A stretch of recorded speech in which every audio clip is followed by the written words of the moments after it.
Tonight's top story, addressing COVID-19 concerns when it comes to a teacher's sick leave policy. Going into tonight's Minot Public School meeting, teachers were expected to use their sick and vacation days if they had to self-quarantine due to the virus.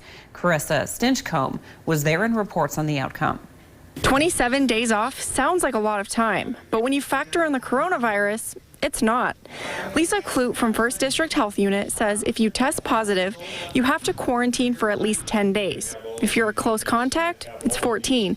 And if you live in the same house as a positive case, you start your 14-day quarantine on the last day of the positive's 10-day quarantine, which can add up to 24 days. If you are identified as a close contact, you are home for 14 days or isolated for 14 days, whether you have a negative test or not.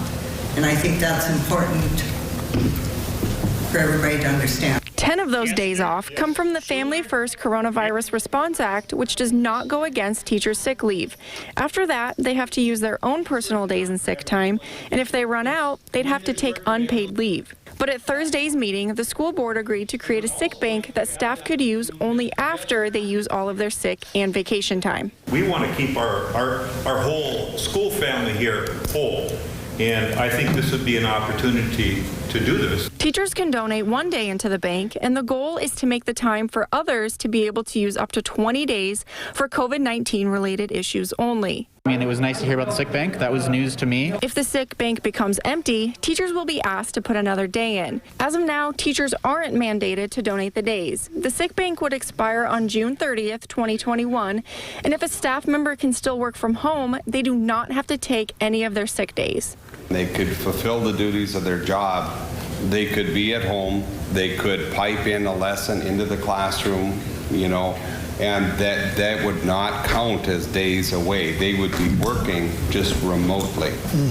Brown says Thursday night's meeting was a step in the right direction. It was good to hear from First District Health and get a few more pieces of information from them and also from buildings talking about ventilation and such. But I think there's still a lot of questions to be had, and without addressing distancing, I'm still concerned. Reporting for KX News in Minot, I'm Carissa Stinchcomb. Minot teachers go back to school on August 18th and students head back on the 27th. Now, earlier this evening, the Mandan School Board met in a special session approving the requirements for all students K through 12 and all adults on school property to wear face masks when social distancing is not possible, and that's effective immediately. Which brings us